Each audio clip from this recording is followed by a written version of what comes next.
ओम नमो भगवते वासुदेवाय। श्रीमद् भागवत महापुराण के 7वें स्कंध में हिरण्यकशिपु की तपस्या और वर प्राप्ति की कथा को सुनाते हुए देवर्षि नारद जी ने कहा, युधिष्ठिर, अब हिरण्यकशिपु ने यह विचार किया कि मैं अजय, आजर, अमर और संसार का एक छत्र सम्राट बन जाऊं, जिससे कोई मेरे सामने खड़ा तक न हो सके। इसके लिए वह मंदराचल की एक घाटी में जाकर अत्यंत दारुण तपस्या करने लगा। वहाँ हाथ ऊपर उठाकर आकाश की ओर देखता हुआ वह पैर के अंगूठे के बल पृथ्वी पर खड़ा हो गया। उसकी जटाएं ऐसी चमक रही थी जैसे प्रलय काल के सूर्य की किरणें। जब वह इस प्रकार तपस्या में संलग्न हो गया, तब देवता लोग अपने अपने स्थानों और पदों पर पुनः प्रतिष्ठित हो गए। बहुत दिनों तक तपस्या करने के बाद उसकी तपस्या की आग धुएं के साथ सिर से निकलने लगी। वह चारों ओर फैल गई और ऊपर नीचे तथा अगल बगल के लोगों को जलाने लगी। उसकी लपट से नदी और समुद्र खोलने लगे। द्वीप और पर्वतों के सहित पृथ्वी डगमगाने लगी। ग्रह और तारे टूट टूट कर गिरने लगे तथा दसों दिशाओं में मानो आग लग गई। हिरण्यकशिपु की उस तपोमयी आग की लपटों से स्वर्ग के देवता भी जलने लगे। वे घबराकर स्वर्ग से ब्रह्मलोक में गए और ब्रह्मा जी से प्रार्थना करने लगे, हे देवताओं के भी आराध्य देव जगतपति ब्रह्मा जी, हम लोग हिरण्यकशिपु के तप की ज्वाला से जल रहे हैं। अब हम स्वर्ग में नहीं रह सकते। हे अनंत, हे सर्वाध्यक्ष, यदि आप उचित समझें तो अपनी सेवा करने वाली जनता का नाश होने के पहले ही यह ज्वाला शांत कर दीजिए। भगवान, आप सब कुछ जानते ही हैं, फिर भी हम अपनी ओर से आपसे यह निवेदन कर देते हैं कि वह किस अभिप्राय से यह घोर तपस्या कर रहा है। सुनिए, उसका विचार है कि जैसे ब्रह्मा जी अपनी तपस्या और योग के प्रभाव से इस चराचर जगत की सृष्टि करके सब लोकों से ऊपर सत्यलोक में विराजते हैं, वैसे ही मैं भी अपनी उग्र तपस्या और योग के प्रभाव से वही पद और स्थान प्राप्त कर लूँगा। क्योंकि समय असीम है और आत्मा नित्य है। एक जन्म में नहीं, अनेक जन्मों में, एक युग में न सही अनेक युगों में अपनी तपस्या की शक्ति से मैं पाप पुण्य आदि के नियमों को पलटकर इस संसार में ऐसा उलटफेर कर दूंगा जैसा पहले कभी नहीं था। वैष्णवादी पदों में तो रखा ही क्या है, क्योंकि कल्प के अंत में उन्हें भी काल के गाल में चला जाना पड़ता है। हमने सुना है कि ऐसा हट करके ही वह घोर तपस्या में जुटा हुआ है। आप तीनों लोकों के स्वामी हैं। अब आप जो उचित समझें वही करें। ब्रह्मा जी, आपका यह सर्वश्रेष्ठ परमेष्ठी पद ब्राह्मण एवं गौओं की वृद्धि, कल्याण, विभूति, कुशल और विजय के लिए है। यदि यह हिरण्यकशिपु के हाथ में चला गया तो सज्जनों पर संकटों का पहाड़ टूट पड़ेगा। युधिष्ठिर, जब देवताओं ने भगवान ब्रह्मा जी से इस प्रकार निवेदन किया, तब वे भृगु और दक्ष आदि प्रजापतियों के साथ हिरण्यकशिपु के आश्रम पर गए। वहां जाने पर पहले तो वे उसे देख ही न सके, क्योंकि दीमक की मिट्टी, घास और बांसों से उसका शरीर ढक गया था। चींटियां उसकी मैदा, त्वचा, मांस और खून चाट गई थीं। बादलों से ढके हुए सूर्य के समान वह अपनी तपस्या के तेज से लोगों को तपा रहा था। उसको देखकर ब्रह्मा जी भी विस्मित हो गए। उन्होंने हंसते हुए कहा, ब्रह्मा जी ने कहा, बेटा हिरण्यकशिपु, उठो उठो, तुम्हारा कल्याण हो। कश्यप नंदन, अब तुम्हारी तपस्या सिद्ध हो गई। मैं तुम्हें वर देने के लिए आया हूँ। तुम्हारी जो इच्छा हो बेखटक के मांग लो। मैंने तुम्हारे हृदय का अद्भुत बल देखा। अरे, डांसों ने तुम्हारी देह खा डाली है, फिर भी तुम्हारे प्राण हड्डियों के सहारे टिके हुए हैं। ऐसी कठिन तपस्या न तो पहले किसी ऋषि ने की थी और न आगे ही कोई करेगा। भला ऐसा कौन है जो देवताओं के 100 वर्ष तक बिना पानी के जीता रहा। बेटा हिरण्यकशिपु, तुम्हारा यह काम बड़े बड़े धीर पुरुष भी कठिनता से कर सकते हैं। तुमने इस तपोनिष्ठा से मुझे अपने वश में कर लिया है। दैत्य शिरोमणे, इसी से प्रसन्न होकर मैं तुम्हें जो कुछ मांगो दिए देता हूँ। तुम हो मरने वाले और मैं हूँ अमर, अतः तुम्हें मेरा यह दर्शन निष्फल नहीं हो सकता। नारद जी कहते हैं, युधिष्ठिर, इतना कहकर ब्रह्मा जी ने उसके चींटियों से खाए हुए शरीर पर अपने कमंडलू का दिव्य एवं अमोघ प्रभावशाली जल छिड़क दिया। जैसे लकड़ी के ढेर में से आग जल उठे, वैसे ही वह जल छिड़कते ही बांस और दीमकों की मिट्टी के बीच से उठ खड़ा हुआ। उस समय उसका शरीर सब अवयवों से पूर्ण एवं बलवान हो गया था। इंद्रियों में शक्ति आ गई थी और मन सचेत हो गया था।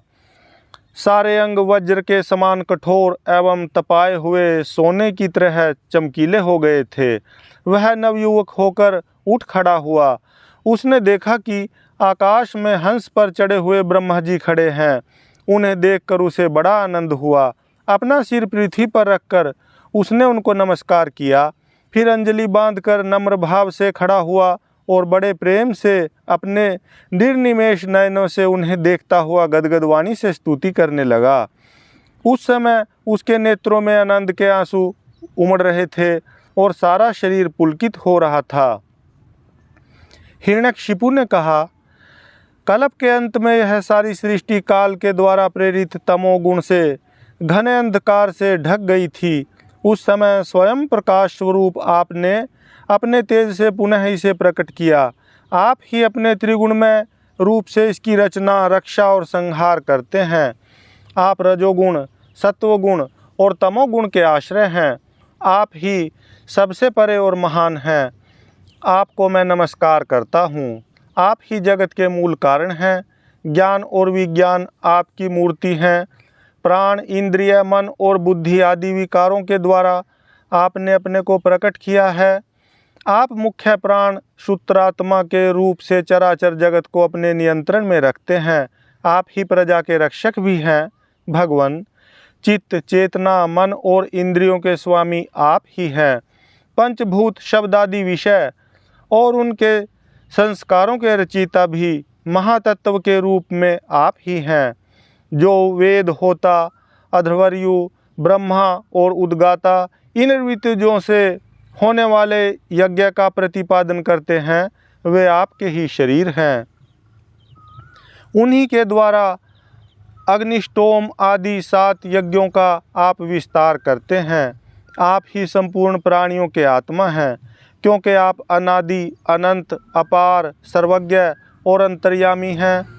आप ही काल हैं।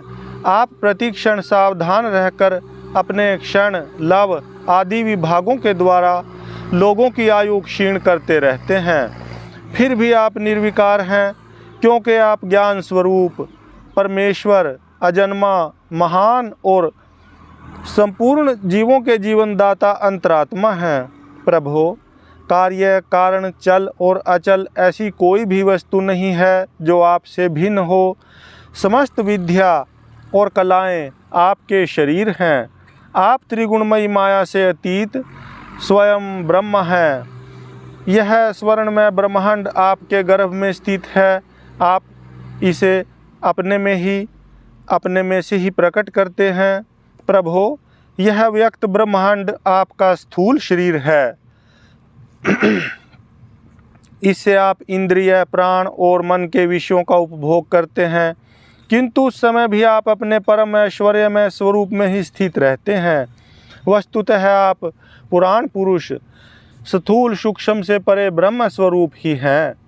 आप अपने अनंत और अव्यक्त स्वरूप से सारे जगत में व्याप्त हैं। चेतन और अचेतन दोनों ही आपकी शक्तियां हैं। भगवान, मैं आपको नमस्कार करता हूँ। प्रभो, आप समस्त वरदाताओं में श्रेष्ठ हैं। यदि आप मुझे अभीष्ट वर देना चाहते हैं तो ऐसा वर दीजिए कि आपके बनाए हुए किसी भी प्राणी से, चाहे वह मनुष्य हो या पशु, प्राणी हो या अप्राणी, देवता हो या दैत्य अथवा नाग आदि, किसी से भी मेरी मृत्यु न हो। भीतर बाहर दिन में, रात्रि में आपके बनाए प्राणियों के अतिरिक्त और भी किसी जीव से, अस्त्र शस्त्र से पृथ्वी या आकाश में कहीं भी मेरी मृत्यु न हो। युद्ध में कोई मेरा सामना न कर सके। मैं समस्त प्राणियों का एक छत्र सम्राट हूँ। इंद्र आदि समस्त लोकपालों में जैसी आपकी महिमा है वैसी ही मेरी भी हो। तपस्वियों और योगियों को जो अक्षय ऐश्वर्य प्राप्त है वही मुझे भी दीजिए। हिरण्यकशिपु के अत्याचार और प्रहलाद के गुणों का वर्णन करते हुए श्री नारद जी कहते हैं, हे युधिष्ठिर, जब हिरण्यकशिपु ने ब्रह्मा जी से इस प्रकार के अत्यंत दुर्लभ वर मांगे तब उन्होंने उसकी तपस्या से प्रसन्न होने के कारण उसे वे वर दे दिए। ब्रह्मा जी ने कहा, बेटा, तुम जो वर मुझसे मांग रहे हो वे जीवों के लिए बहुत ही दुर्लभ हैं, परंतु दुर्लभ होने पर भी मैं तुम्हें वे सब वर दिए देता हूँ। नारद जी कहते हैं, ब्रह्मा जी के वरदान कभी झूठे नहीं होते, वे समर्थ एवं भगवत रूप ही हैं। वरदान मिल जाने के बाद हिरण्यकशिपु ने उनकी पूजा की। तत्पश्चात प्रजापतियों से अपनी स्तुति सुनते हुए वे अपने लोक को चले गए। ब्रह्मा जी से वर प्राप्त करने पर हिरण्यकशिपु का शरीर स्वर्ण के समान कांतिमान एवं हृष्ट-पुष्ट हो गया। वह अपने भाई की मृत्यु का स्मरण करके भगवान से द्वेष करने लगा। उस महादैत्य ने समस्त दिशाओं, तीनों लोकों तथा देवता, असुर, नरपति, गंधर्व, गरुड़, सर्प, सिद्ध, चारण, विद्याधर, ऋषि, पितरों के अधिपति, मनु, यक्ष, राक्षस, पिशाचराज, प्रेत, भूतपति एवं समस्त प्राणियों के राजाओं को जीतकर अपने वश में कर लिया। यहाँ तक कि उस विश्व विजयी दैत्य ने लोकपालों की शक्ति और स्थान भी छीन लिए। अब वह नंदनवन आदि दिव्य उद्यानों के सौंदर्य से युक्त स्वर्ग में ही रहने लगा था। स्वयं विश्वकर्मा का बनाया हुआ इंद्र का भवन ही उसका निवास स्थान था।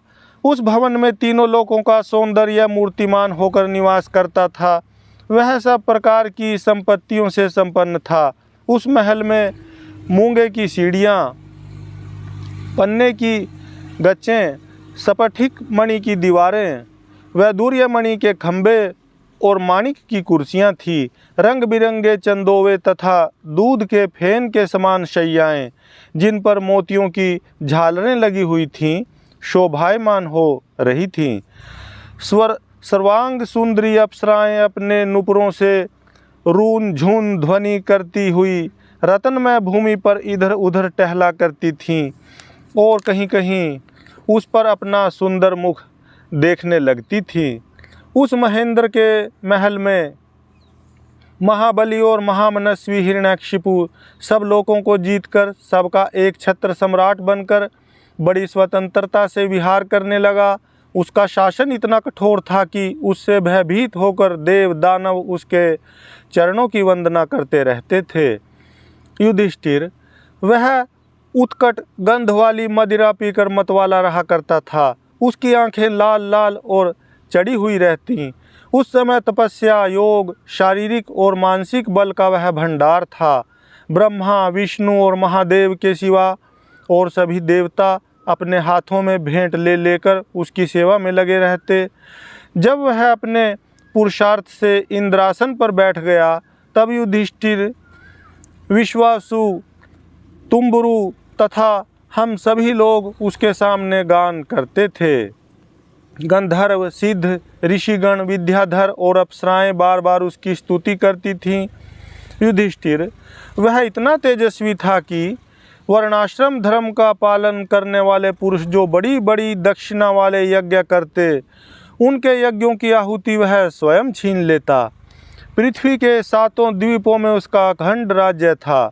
सभी जगह बिना ही जोते बोए धरती से अन्न पैदा होता था। वह जो कुछ चाहता अंतरिक्ष से उसे मिल जाता तथा आकाश उसे भली भांति भांति की आश्चर्यजनक वस्तुएं दिखा दिखाकर उसका मनोरंजन करता था। इसी प्रकार खारे पानी, सुरा, धृत, इक्षुरस, दधी, दुग्ध और मीठे पानी के समुद्र भी अपनी पत्नी नदियों के साथ तरंगों के द्वारा उसके पास रतन राशि पहुँचाया करते थे। पर्वत अपनी घाटियों के रूप में उसके लिए खेलने का स्थान जुटाते और वृक्ष सब ऋतुओं में फूलते फलते। वह अकेला ही सब लोकपालों के विभिन्न गुणों को धारण करता। इस प्रकार दिग्विजयी और एक छत्र सम्राट होकर वह अपने को प्रिय लगने वाले विषयों का स्वच्छंद उपभोग करने लगा। परंतु इतने विषयों से भी उसकी तृप्ति न हो सकी, क्योंकि अंततः वह इंद्रियों का दास ही तो था। युधिष्ठिर, इस रूप में भी वह भगवान का वही पार्षद था जिसे सनकादिकों ने शाप दिया था। वह ऐश्वर्य के मद से मतवाला हो रहा था तथा घमंड में चूर होकर शास्त्रों की मर्यादा का उल्लंघन कर रहा था। देखते ही देखते उसके जीवन का बहुत सा समय बीत गया। उसके कठोर शासन से सब लोग और लोकपाल घबरा गए। जब उन्हें और कहीं किसी का आश्रय न मिला, तब उन्होंने भगवान की शरण ली। उन्होंने मन ही मन कहा, जहाँ सर्वात्मा जगदीश्वर श्री हरि निवास करते हैं और जिसे प्राप्त करके शांत एवं निर्मल सन्यासी महात्मा फिर लौटते नहीं, भगवान के उस परम धाम को हम नमस्कार करते हैं। इस भाव से अपनी इंद्रियों का संयम और मन को समाहित करके उन लोगों ने खाना पीना और सोना छोड़ दिया तथा निर्मल हृदय से भगवान की आराधना की। एक दिन उन्हें मेघ के समान गंभीर आकाशवाणी सुनाई पड़ी। उसकी ध्वनि से दिशाएं गूंज उठी।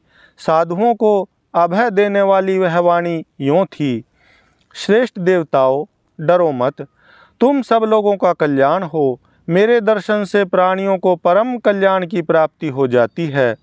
इस नीच दैत्य की दुष्टता का मुझे पहले से ही पता है। मैं इसको मिटा दूंगा। अभी कुछ दिनों तक समय की प्रतीक्षा करो। कोई भी प्राणी जब देवता, वेद, गाय, ब्राह्मण, साधु, धर्म और मुझसे द्वेष करने लगता है, तब शीघ्र ही उसका विनाश हो जाता है। जब वह अपने वैरहीन, शांत और महात्मा पुत्र प्रहलाद से द्रोह करेगा, उसका अनिष्ट करना चाहेगा, तब वर के कारण शक्ति संपन्न होने पर भी इसे मैं अवश्य मार डालूंगा। श्री नारद जी कहते हैं, सबके हृदय में ज्ञान का संचार करने वाले भगवान ने जब देवताओं को यह आदेश दिया, तब वे उन्हें प्रणाम करके लौट आए। उनका सारा उद्वेग मिट गया और उन्हें ऐसा मालूम होने लगा कि हिरण्यकशिपु मर गया। युधिष्ठिर, दैत्यराज हिरण्यकशिपु के बड़े ही विलक्षण 4 पुत्र थे। उनमें प्रहलाद यों तो सबसे छोटे थे, परंतु गुणों में सबसे बड़े थे। वे बड़े संत सेवी थे, ब्राह्मण भक्त, सौम्य स्वभाव, सत्य प्रतिष्ठ, सत्य प्रतिज्ञ एवं जितेंद्रिय थे तथा समस्त प्राणियों के साथ अपने ही समान समता का बर्ताव करते और सबके एकमात्र प्रिय और सच्चे हितैषी थे। बड़े लोगों के चरणों में सेवक की तरह झुककर रहते थे। गरीबों पर पिता के समान स्नेह रखते थे। बराबरी वालों से भाई के समान प्रेम करते और गुरुजनों में भगवत भाव रखते थे। विद्या, धन, सौंदर्य और कुलीनता से संपन्न होने पर भी घमंड और हेकड़ी उन्हें छू तक नहीं गई थी। बड़े बड़े दुखों में भी वे तनिक भी घबराते न थे। लोक परलोक के विषयों को उन्होंने देखा सुना तो बहुत था, परंतु वे उन्हें निस्सार और असत्य समझते थे। इसलिए उनके मन में किसी भी वस्तु की लालसा न थी। इंद्रिय, प्राण, शरीर और मन उनके वश में थे।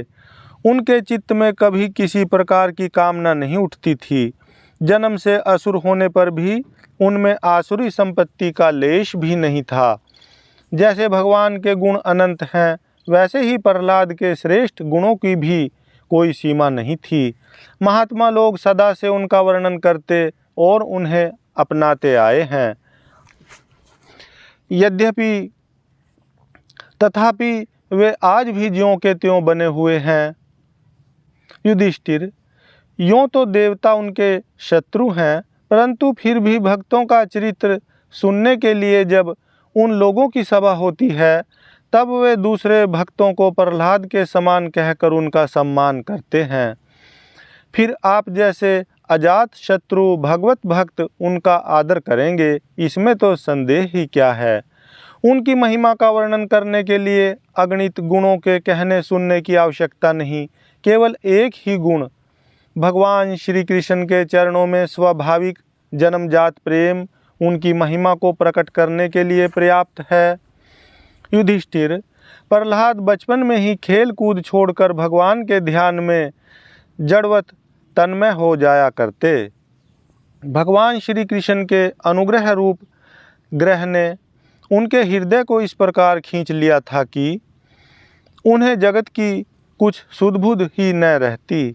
उन्हें ऐसा जान पड़ता कि भगवान मुझे अपनी गोद में लेकर आलिंगन कर रहे हैं।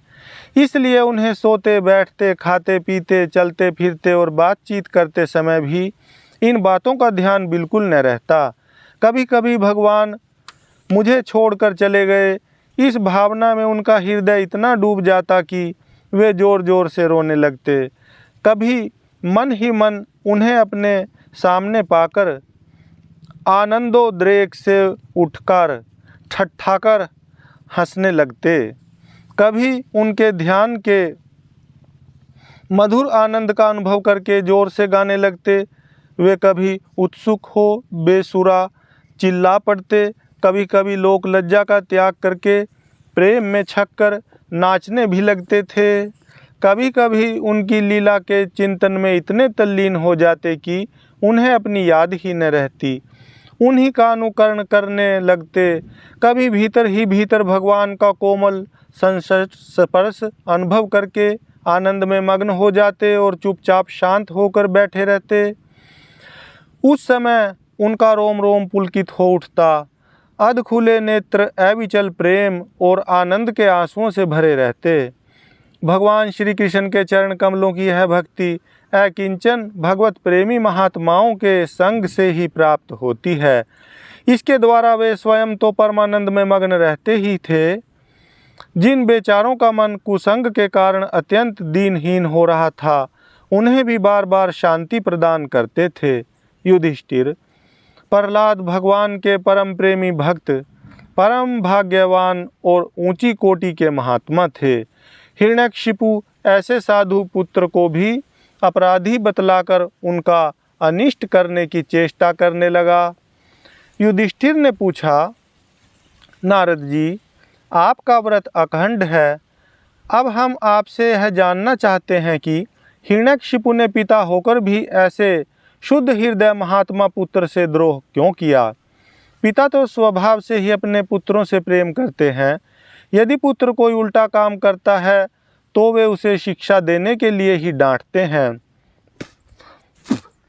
शत्रु की तरह वैर विरोध तो नहीं करते।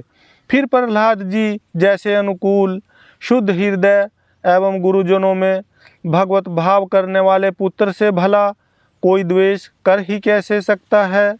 नारद जी, आप सब कुछ जानते हैं। हमें यह जानकर बड़ा कौतूहल हो रहा है कि पिता ने द्वेष के कारण पुत्र को मार डालना चाहा। आप कृपा करके मेरा यह कुतूहल शांत कीजिए। हिरण्यकशिपु के द्वारा प्रहलाद जी के वध का प्रयत्न, इसकी कथा को सुनाते हुए आगे देवर्षि नारद जी कहते हैं, युधिष्ठिर, दैत्यों ने भगवान श्री शुक्राचार्य को अपना पुरोहित बनाया था। उनके दो पुत्र थे, षंड और अमर्क। वे दोनों राजमहल के पास ही रहकर हिरण्यकशिपु के द्वारा भेजे हुए नीति निपुण बालक प्रहलाद को और दूसरे पढ़ाने योग्य दैत्य बालकों को राजनीति, अर्थनीति आदि पढ़ाया करते थे।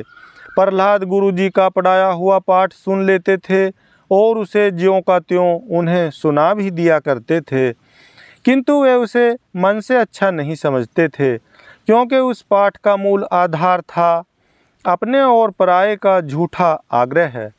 युधिष्ठिर, एक दिन हिरण्यकशिपु ने अपने पुत्र प्रहलाद को बड़े प्रेम से गोद में लेकर पूछा, बेटा बताओ तो सही, तुम्हें कौन सी बात अच्छी लगती है। प्रहलाद जी ने कहा, पिताजी, संसार के प्राणी मैं और मेरे के झूठे आग्रह में पड़कर सदा ही अत्यंत उद्विग्न रहते हैं।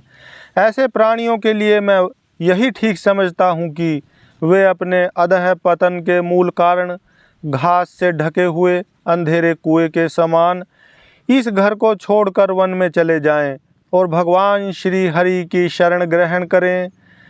नारद जी कहते हैं, प्रहलाद के मुँह से शत्रु पक्ष की प्रशंसा से भरी बात सुनकर हिरण्यकशिपु उठाकर हंस पड़ा, ठठाकर हंस पड़ा। उसने कहा, दूसरों के बहकाने से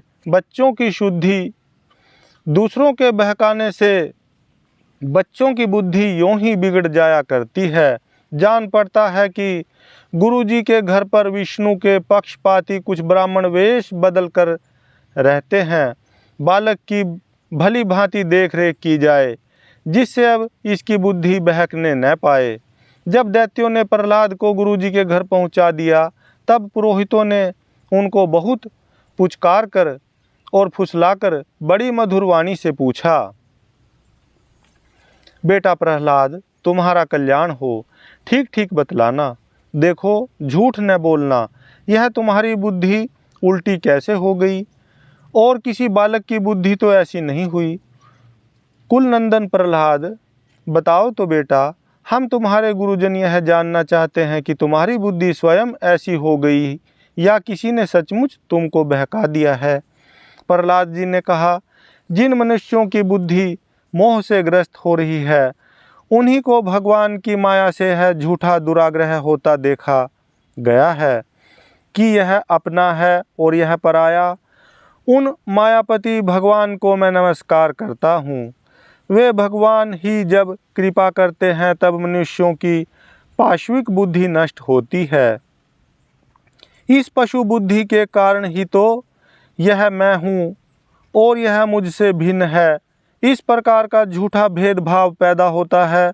वही परमात्मा यह आत्मा है। अज्ञानी लोग अपने और पराये का भेद करके उसी का वर्णन किया करते हैं।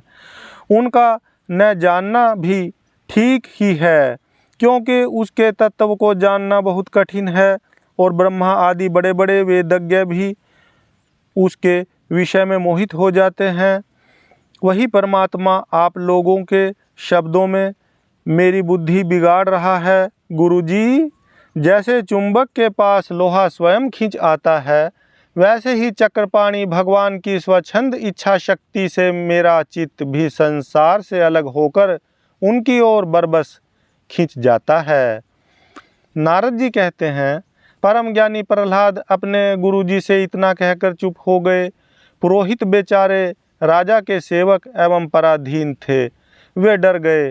उन्होंने क्रोध से प्रहलाद को झिड़क दिया और कहा, अरे कोई मेरा बेंत तो लाओ, यह हमारी कीर्ति में कलंक लगा रहा है। इस दुर्बुद्धि कुलांगार को ठीक करने के लिए चौथा उपाय दंड ही उपयुक्त होगा।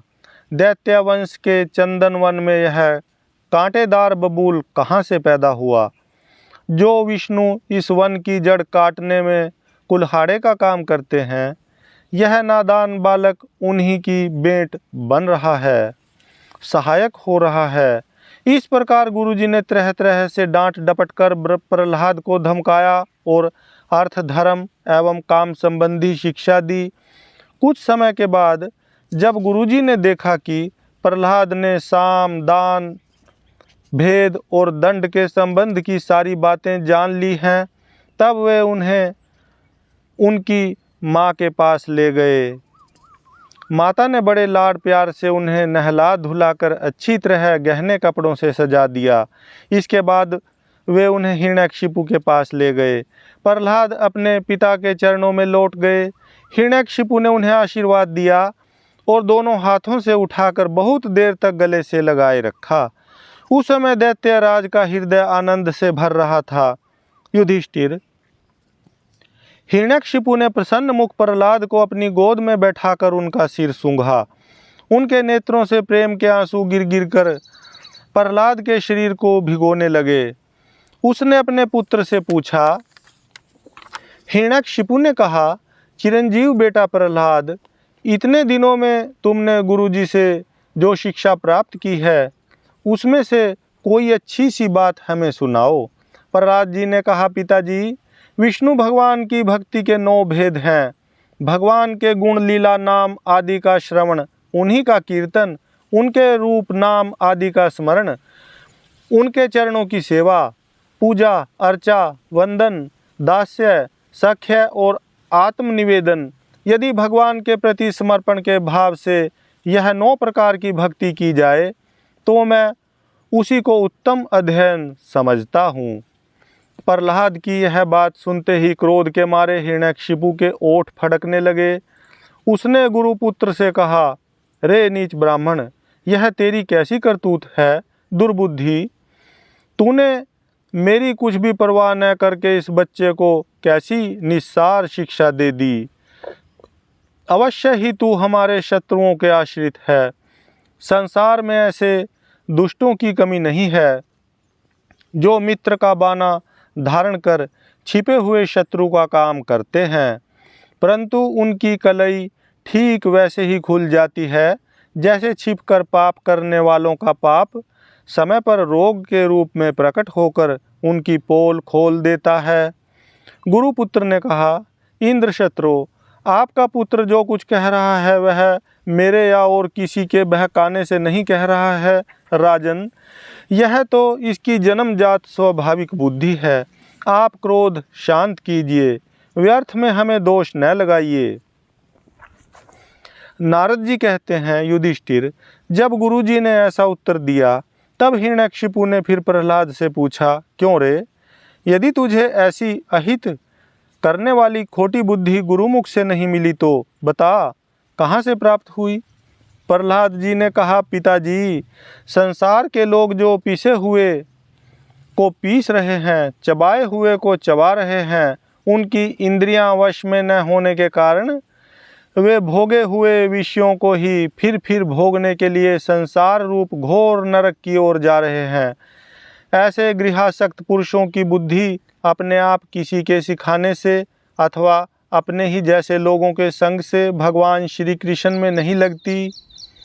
जो इंद्रियों से दिखने वाले बाह्य विषयों को परम इष्ट समझकर मूर्खतावश अंधों के पीछे अंधों की तरह गड्ढे में गिरने के लिए चले जा रहे हैं और वेदवाणी रूप रस्सी के काम्य कर्मों के दीर्घ बंधन में बंधे हुए हैं, उनको यह बात मालूम नहीं कि हमारे स्वार्थ और परमार्थ भगवान विष्णु ही हैं। उन्हीं की प्राप्ति से हमें सब पुरुषार्थों की प्राप्ति हो सकती है। जिनकी बुद्धि भगवान के चरण कमलों का स्पर्श कर लेती है, उनके जन्म मृत्यु रूप अनर्थ का सर्वथा नाश हो जाता है। परंतु जो लोग अकिंचन भगवत प्रेमी महात्माओं के चरणों की धूल में स्नान नहीं कर लेते, उनकी बुद्धि काम्य कर्मों का पूरा सेवन करने पर भी भगवत चरणों का स्पर्श नहीं कर सकती। प्रहलाद जी इतना कहकर चुप हो गए। हिरण्यकशिपु ने क्रोध के मारे अंधा होकर उन्हें अपनी गोद से उठाकर भूमि पर पटक दिया। प्रहलाद की बात को वह सह न सका। रोष के मारे उसके नेत्र लाल हो गए। वह कहने लगा, दैत्यो, इसे यहाँ से बाहर ले जाओ और तुरंत मार डालो। यह मार ही डालने योग्य है। देखो तो सही, जिसने इसके चाचा को मार डाला, अपने सुहृद स्वजनों को छोड़कर यह नीच दास के समान उसी विष्णु के चरणों की पूजा करता है। हो न हो इसके रूप में मेरे भाई को मारने वाला विष्णु ही आ गया है। अब यह विश्वास के योग्य नहीं है। 5 बरस की अवस्था में ही जिसने अपने माता पिता के दुस्तज्य वात्सल्य स्नेह को भुला दिया, वह कृतधन भला विष्णु का ही क्या हित करेगा।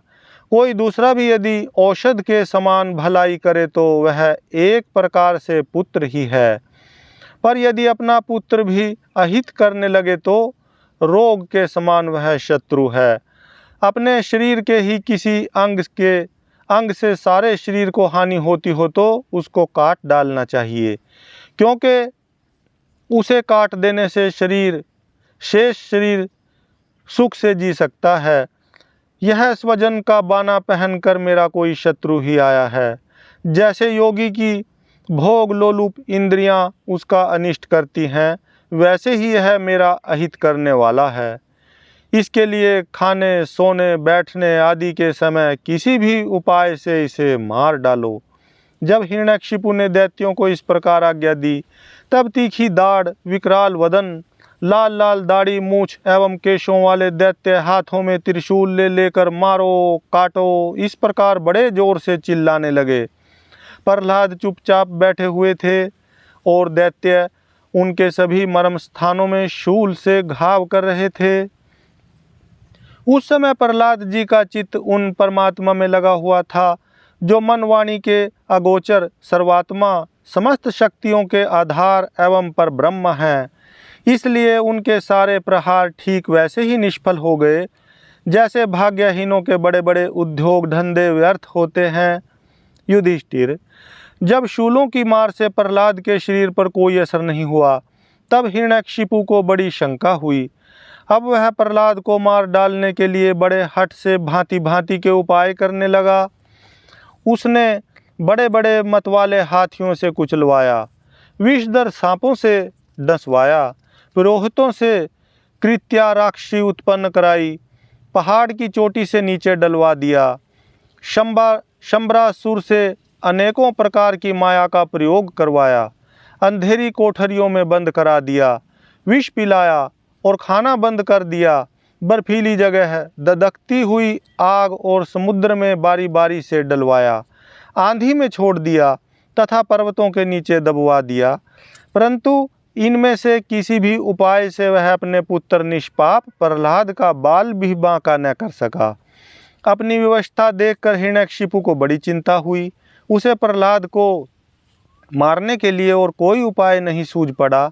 वह सोचने लगा, इसे मैंने बहुत कुछ बुरा भला कहा, मार डालने के बहुत से उपाय किए, परंतु यह मेरे द्रोह और दुर्व्यवहारों से बिना किसी की सहायता से अपने प्रभाव से ही बचता गया। यह बालक होने पर भी समझदार है और मेरे पास ही निशंक भाव से रहता है। हो न हो इसमें कुछ सामर्थ्य अवश्य है। जैसे शुनहशेप अपने पिता की करतूतों से उसका विरोध हो गया था, वैसे ही यह भी मेरे किए अपकारों को न भूलेगा। न तो यह किसी से डरता है और न इसकी मृत्यु ही होती है। इसकी शक्ति की थाह नहीं है। अवश्य ही इसके विरोध से मेरी मृत्यु होगी, संभव है न भी हो। इस प्रकार सोच विचार करते करते उसका चेहरा कुछ उतर गया। शुक्राचार्य के पुत्र षंड और अमरक ने जब देखा कि हिरण्यकशिपु तो मुंह लटकाकर बैठा हुआ है, तब उन्होंने एकांत में जाकर उससे यह बात कही, स्वामी, आपने अकेले ही तीनों लोकों पर विजय प्राप्त कर ली। आपके भौहें टेढ़ी करने पर ही सारे लोकपाल कांप उठते हैं। हमारे देखने में तो आपके लिए चिंता की कोई बात नहीं है।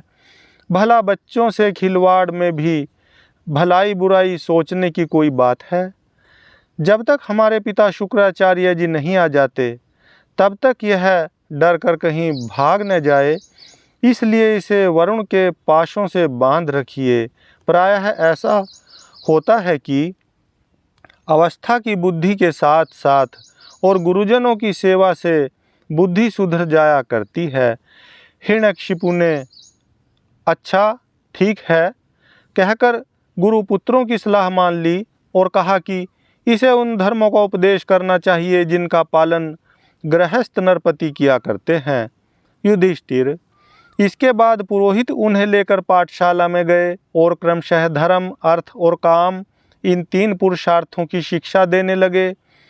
प्रहलाद वहाँ अत्यंत नम्र सेवक की भांति रहते थे, परंतु गुरुओं की वह शिक्षा प्रहलाद को अच्छी न लगी, क्योंकि गुरुजी उन्हें केवल अर्थ, धर्म और काम की ही शिक्षा देते थे। वह शिक्षा केवल उन लोगों के लिए है जो राग, द्वेष आदि द्वंद्व और विषय भोगों में रस ले रहे हों। एक दिन गुरुजी गृहस्थी के काम से कहीं बाहर चले गए थे। छुट्टी मिल जाने के कारण समवयस्क बालकों ने प्रहलाद जी को खेलने के लिए पुकारा। प्रहलाद जी परम ज्ञानी थे। उनका प्रेम देखकर उन्होंने उन बालकों को ही बड़ी मधुर वाणी से पुकार कर अपने पास बुला लिया। उनसे उनके जन्म मरण की गति भी छिपी नहीं थी। उन पर कृपा करके हंसते हुए से उन्हें उपदेश करने लगे। युधिष्ठिर, वे सब अभी बालक ही थे, इसलिए राग द्वेष परायण विषय भोगी पुरुषों के उपदेशों से और चेष्टाओं से उनकी बुद्धि अभी दूषित नहीं हुई थी।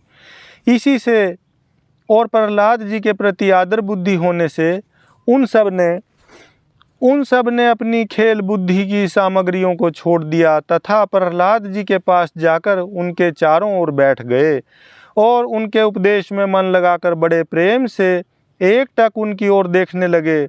भगवान के परम प्रेमी भक्त प्रहलाद का हृदय उनके प्रति करुणा और मैत्री के भाव से भर गया तथा वे उनसे कहने लगे, हरि ओम तत्सत, हरि ओम तत्सत, हरि ओम तत्सत।